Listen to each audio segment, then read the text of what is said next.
मी अमित गद्रे। आता ओढ लागली आहे ती पांडुरंगाच्या भेटीची आणि आनंदाच्या या सोहळ्याला सुरुवात झालेली आहे। चला न्यूज 18 लोकमतच्या भेटीला की जीवा या विशेष कार्यक्रमातून वारी अनुभवूया।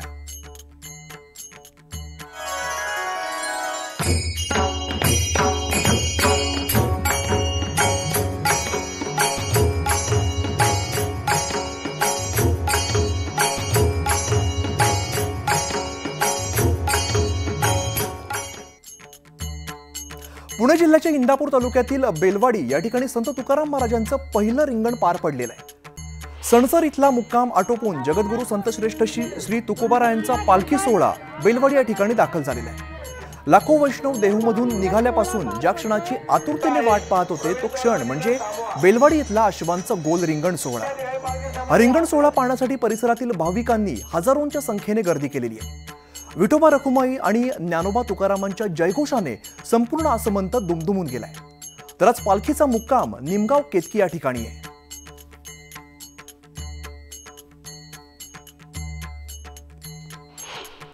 काय सांगाल तुम्ही? मगाशी म्हटलं मला बोलायचंय। माझं नाव हरिबाई बालासाहेब उबाळे, मी राहणार अंबाजोगाई तालुका सिंगाव माझं गाव। आम्ही खूप वर्ष म्हणजे 43वी वारी माझी पायी दिंडीची होती। या माऊली खूप आनंद घेत आहे, आम्ही खूप आनंद घेत आहे। एवढा आनंद घेतात की असं आम्हाला वाटतं की आमचं माहेर घर आहे, त्या माहेरातून बाहेर जाऊ नये, आमच्या कपाळाला खूप हात विसरावं, आम्हाला हेच आशीर्वाद मागणे। साधू संतांनी आमच्या पाठीशी उभे राहणे एवढं राहणार ना, साधू संतांच्या पाठीशी उभे राहणार ना। 120 नंबर महादेव महाराज वराडे त्यांच्या हाताशी मी खूप खूप आनंद उठलाय आणि आम्हाला फक्त आमच्या कोकणाला आशीर्वाद मागणे एवढंच आमचं बस। रडू नका मावशी, एकदम छान दिंडी करणार तुम्ही, एकदम मस्त। माझ्यासोबत अनेक माऊली आहेत, जरा मावशी भावनिक झाल्यात। माऊली काय सांगणार, कसं वाटतंय आज तुम्ही तुळशी वृंदावन घेऊन रिंगणात सहभाग घेतला? चांगलं वाटतं। काय बोलणार मावशी? मला तर आज आमच्या आईची आठवण येते। आमची आई दरवर्षी मुलाखत देती सुभाद्रा बाबूराव भोसले टीव्हीला, पण आज ती नसल्यामुळे रिंगण जरा फिकं वाटतंय मला, ती मुलाखत देते। आता ही वारी सुद्धा आमच्या सासू सासऱ्याने केली 12 वर्षे, त्याच्यावर आता आम्हाला झालेत 25 वर्षे आमच्या मालकाने केली। आता माझे दीर माझ्या जावा मी आता 4-5 वर्षे झाले आम्ही पूर्ण कुटुंब वारीत आहे आता आमचं घरी आमचे मालक। तर बेलेवाडीमध्ये उपस्थित आहोत आपण आणि बेलेवाडीमध्ये या माऊलींशी आपण बोललो। या माऊली भावनिक झाल्या, त्यांचा जो क्षणाची त्या वाट बघत होत्या वारीमध्ये येण्याची, सहभागी होण्याची आणि या भक्ती रसात न्हावून निघण्याची, ती सगळी गोष्ट आज पूर्ण झालेली आहे। त्यांच्या डोळ्यांनी हा स्वर्गीय सोहळा ते पाहतात। पडता बंगल लाजली गे मायाता कोणाव वाळो, जिकडं पावे तिकडे चतुर्भुज गोपाळो, जिकडं पावे तिकडे चतुर्भुज गोपाळो, ओवाळून गेले माय सख्या माझा रे, जिकडं पावे तिकडे चतुर्भुज नरणारे, जिकडं पावे तिकडे चतुर्भुज नरणारे, ओवाळून गेले माय सारंगधरा, जिकडं पावे तिकडे चतुर्भुज परिवारा। आमच्या बेलवडे गावामध्ये खूप जुन्या पूर्वी की आम्हाला वारकऱ्यांना एक शेंगदाण्याचा आणि मेव्यांचा आम्ही प्रसाद दिला होता। त्यावेळेस दुष्काळ पडला होता, मग तेव्हापासून आमच्या गावामध्ये हा दिंडीचा कार्यक्रम रोगनिर्णयाचा कार्यक्रम होत असतो। आणि तो अशा पद्धतीने होतो की स्वच्छता करणे, पालखीला आम्ही जेवण देणे, घरोघरी जेवण, वारकऱ्यांना जेवढे वारकरी आमच्या घरी जेव्हा येतील तेवढा आम्ही बाकी समजतो। आणि ह्या ठिकाणी पहिलं रिंगण आमच्या गावात होतं, हे मानाचं रिंगण आमचं। ज्ञानोबा माऊली संत तुकाराम आणि विठुरायाचा जयघोष करत टाळ मृदुंगाच्या गजरात लाखो वैष्णवांचा मेळा पंढरीकडे निघालेला आहे। पांडुरंगाच्या भेटीसाठी गजरामध्ये लाखो वैष्णवांचा मेळा पंढरीकडे निघालाय। संत ज्ञानेश्वर महाराज पालखी सोहळ्याचं सातारा जिल्ह्यातील फलटण या नगरीमध्ये आता मुक्काम आहे। माऊलींच्या स्वागतासाठी फलटण नगरीचं ग्रामदैवत पुरातन श्रीराम मंदिर आता सजलेलं आहे। आकर्षक रांगोळी काढण्यात आलेली आणि वारकऱ्यांचं भक्तिमय वातावरणामध्ये स्वागत करण्यात आलं आहे.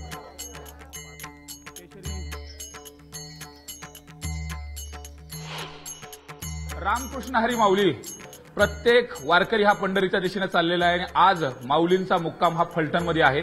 फलटण तसं ऐतिहासिक स्थळ आहे आणि याच ठिकाणी हे भव्य दिव्य प्रभू श्रीरामचंद्राचं मंदिर आहे.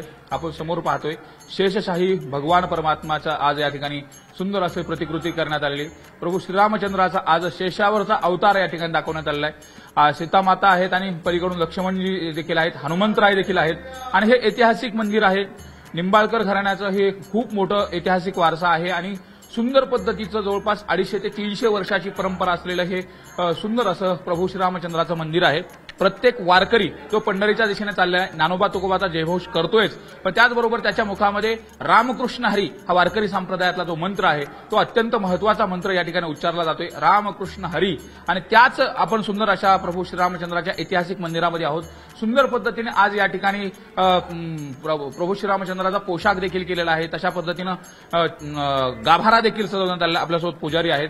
काय सांगाल, प्रभू श्रीरामचंद्राचं मंदिर आहे आणि काय याचं ऐतिहासिक महत्व आहे, नेमकं काय सांगाल? रामकृष्ण हरी, जय जय रामकृष्ण. पहिल्यांदा सर्व भक्तांचे फलटण नगरीत सहर्ष स्वागत. हे प्राचीन मंदिर असून 250 ते 350 वर्षापूर्वी श्रीमंत नाईक निंबाळकर घराण्यातल्या साध्वी सगुणा माता त्या साध्वी होत्या, त्यांनी हे मंदिर स्थापित केलं. अयोध्येतून मूर्ती आणण्यात आल्या आणि त्याची प्रतिष्ठा करण्यात आली आणि जसा अयोध्येला उत्सव होता तसाच त्यांना इथं अभिप्रेत होता. त्याप्रमाणे तोच वारसा त्यांचे जे आता वंशज आहेत, श्रीमंत रामराजे नाईक निंबाळकर, श्रीमंत रघुनाथराजे नाईक निंबाळकर, श्रीमंत संजीव बाबा नाईक निंबाळकर यांनी तो समर्थपणे आणि व्यवस्थित चालवलेला आहे. आता हे माऊली याच परिसरात विठ्ठलपंत कुलकर्णी ज्ञानेश्वर महाराजांचे आई वडील त्यांचंही वास्तव्य काही काळ झालं, त्यामुळे अतिशय पावन अशी वास्तू आहे ही आणि प्राचीन मंदिर आहे. पहिली माझी ओवी ग तुळशीच्या पाना, सेवा कृष्ण कान्हा तू ये रे बा विठ्ठला, अशा जात्यावरच्या ओव्यागात वारकऱ्यांसाठी पुरणपोळीचा गोड स्वयंपाक बनवला जातोय. जावे आल्यावर जो प्रेम पुरणपोळी ज्या प्रेमाने बनवली जाते त्यापेक्षाही जास्त प्रेमाने पुरणपोळी बनवतो, असं वारकरी आजीने सांगितलंय. कृष्ण हरी माऊली. वाटेवरती चालणारे वारकरी आपण समोर पाहतोय. अशा पद्धतीनं हा स्वयंपाक बनवायला चालू आहे आणि ओव्या देखील आळवल्या जातात. प्रामुख्याने आज या ठिकाणी जो स्वयंपाक चालू आहे हा पुरणपोळीचा स्वयंपाक आहे.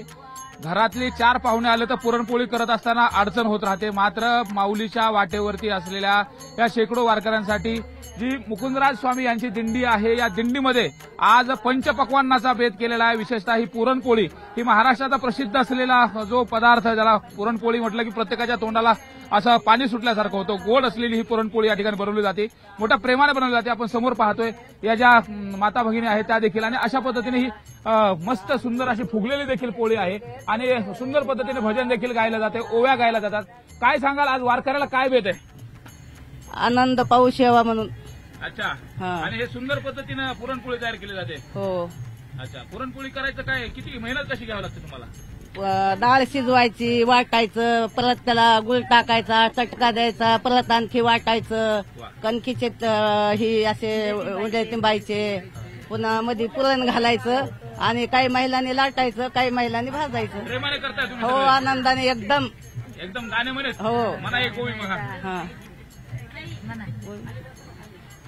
पहिली माझी वेग तुळशीच्या पाना, सेवा करे कृष्ण कान्हा ये रे बा विठ्ठला, सेवा करे कृष्ण कान्हा ये रे बा विठ्ठला.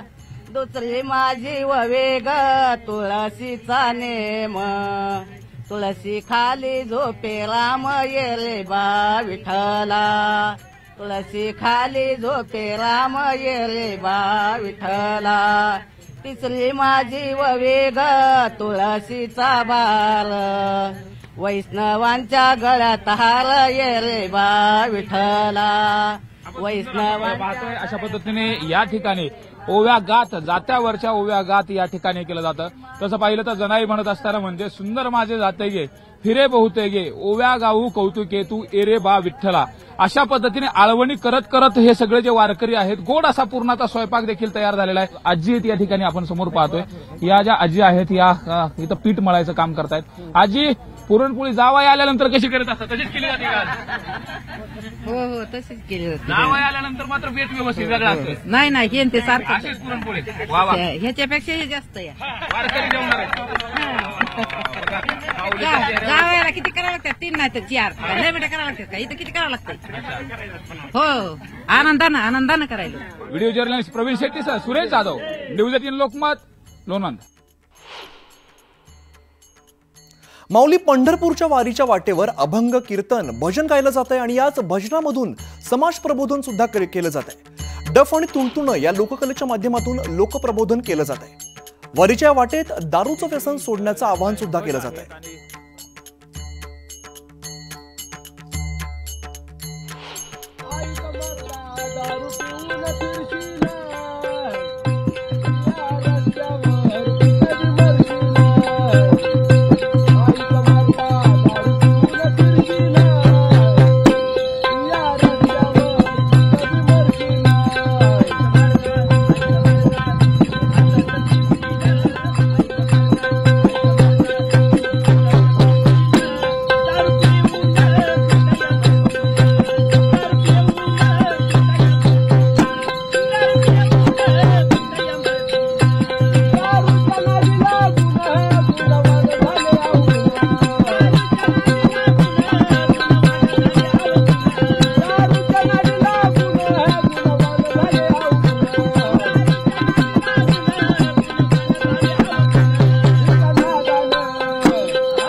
तर टाळ मृदुंगाचा गजर, मुखामध्ये विठुनामाचा जयघोष आणि हातामध्ये भगवा ध्वज, संत तुकाराम महाराजांच्या पालखीत बालवारकरी सुद्धा भजन करत चाललेले आहेत। बालवारकरी संत तुकाराम महाराजांच्या गाथेमध्ये रमलेले दिसत आहेत।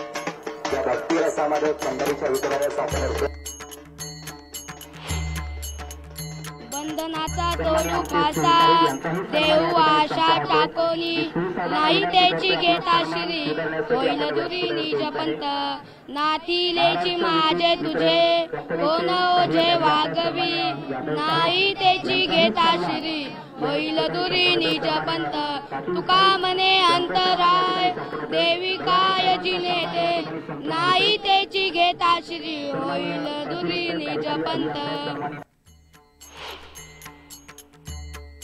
तर पुण्यातील आयटी क्षेत्रातील तसंच वेगवेगळ्या ठिकाणी काम करणाऱ्या नोकरदारांनी AI म्हणजेच आर्टिफिशियल इंटेलिजन्स नावाने दिंडी सुरू केली आहे। विविध क्षेत्रातील महिला आणि पुरुष या दिंडीमध्ये सहभागी झालेले आहेत। आर्टिफिशियल इंटेलिजन्स बरोबरच आध्यात्मिक इंटेलिजन्सचं महत्त्व सुद्धा पटवून दिलं जात आहे। AI दिंडी पुण्यामधील जे काही विविध क्षेत्रातील लोक आहेत, उच्च शिक्षित आणि नोकरीच्या क्षेत्रामध्ये काम करणारे जे लोक आहेत, त्यांनी अशा पद्धतीने ही AI दिंडी काढलेली आध्यात्मिक इंटेलिजन्स अशा पद्धतीने देखील नाव आहे आणि सर्वसमावेशक दिंडी एका क्षेत्रातील नाही तर IT क्षेत्रातील देखील नामांकित जे काही मंडळे आहेत ते या दिंडीमध्ये सहभागी झालेत। नेमक्या त्यांच्या काय भावना आहेत आपण त्यांना विचारणार आहोत। कशा पद्धतीने दिंडी आहे आणि तुम्ही सहभागी होत आहे? हे AI दिंडी आहे, आध्यात्मिक इंटेलिजन्सची दिंडी आहे। तर आम्ही ह्या टप्प्याने जॉईन केलेलं आहे फ्रॉम नोला टू तरडगाव। तर खूप छान वाटतंय, आनंद वाटतोय सहभागी झाला? आम्हाला खूप आनंद होतोय। आमची किती वर्षापासूनची इच्छा होती की या दिंडीला जॉईन व्हावं, पण योग येत नव्हता। आता आम्हाला विठ्ठलाने बोलवलं आणि आम्ही आलो। आनंद घेताय? खूप आनंद होतो। अशा पद्धतीने आनंद घेतला जातो। मात्र एकंदरीत ही दिंडीची संकल्पना काय, त्याचबरोबर या दिंडीमध्ये कशा पद्धतीने सहभाग आपण विचारणार आहोत। काय सांगाल, काय दिंडीची संकल्पना आहे? AI दिंडी ही याच्या 3 अर्थ होतात। एक म्हणजे ऑल इन्क्लुसिव्ह, म्हणजे सर्वसमावेशक, जसं आपल्या विठू माऊली म्हणजे कोणाचीही त्याच्यामध्ये सगळे सर्वसमावेशक अशी आमची AI दिंडी आहे। आणि दुसरं म्हणजे आध्यात्मिक इंटेलिजन्स। आत्ताच्या पिढीला ही जी आर्टिफिशियल इंटेलिजन्सपेक्षा आध्यात्मिक इंटेलिजन्सची जास्त गरज आहे। किती प्रकारचे लोक यामध्ये सहभागी होतात, कोणत्या कोणत्या क्षेत्रात लोक?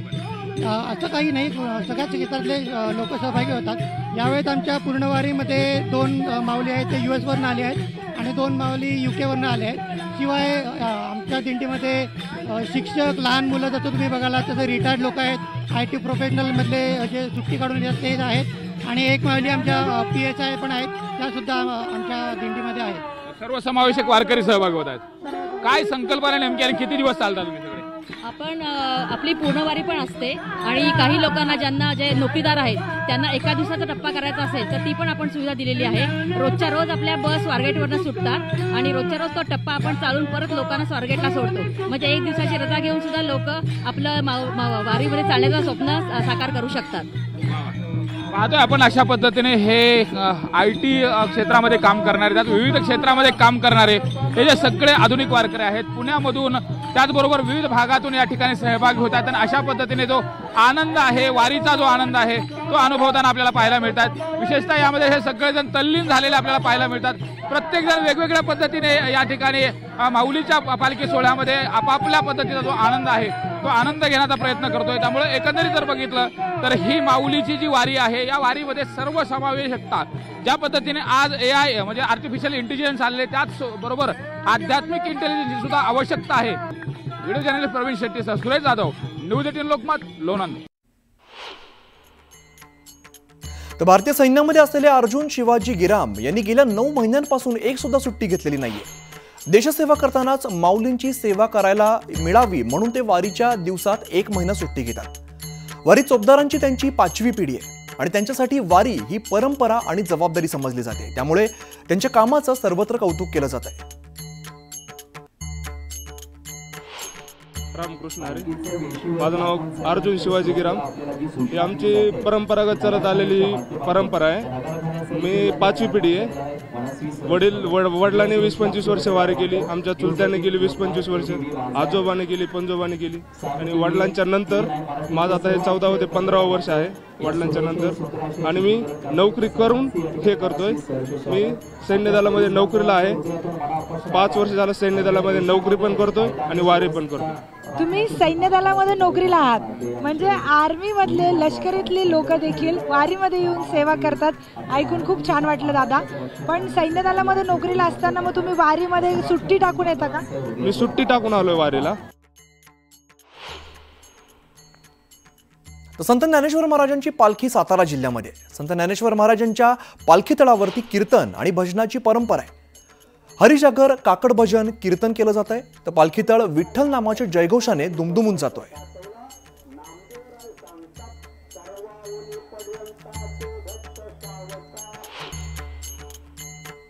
इकडे धाराशिवच्या आदमापूर या ठिकाणी बाळूमामांच्या मेंढरांचं रिंगण सोहळा धूम शहरामध्ये पार पडलाय आणि आदिशक्ती मुक्ताईची पालखी भूम शहरामध्ये आल्यानंतर मुक्ताईच्या या पालखीभोवती हा रिंगण सोहळा मोठ्या दिमाखात पार पडलाय। मुक्ताईच्या पालखीचं स्वागत आदमापूरच्या मेंढ्यांनी गोल रिंगण करत जोरदार पद्धतीने केलं। यावेळेला भंडाऱ्याची उधळण करत येळकोट येळकोट जळ मल्हार असं आणि आदिशक्ती मुक्ताईचा जयघोष करण्यात आलाय।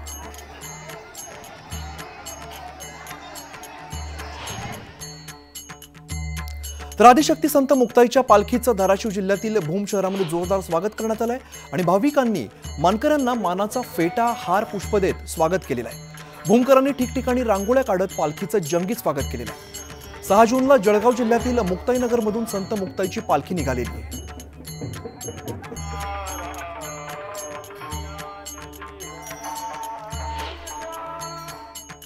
तर इकडे अहिल्यानगर जिल्ह्यातून संत शेख महम्मद महाराज पालखीचं प्रस्थान पंढरपूरकडे झालेलं आहे। चला हो पंढरीला जाऊ, जीवाचा जीवलगा विठुरायाला पाहू असा गजर करत 3000पेक्षा अधिक वारकरी या सोहळ्यामध्ये सहभागी झाले।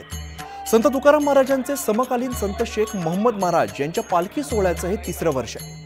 भाविकांनी रांगोळ्या काढत पुष्पहार अर्पण करत पालखीचं स्वागत केलंय। तर श्रीराम मंदिर या ठिकाणी रिंगण सोहळा सुद्धा पार पडलाय।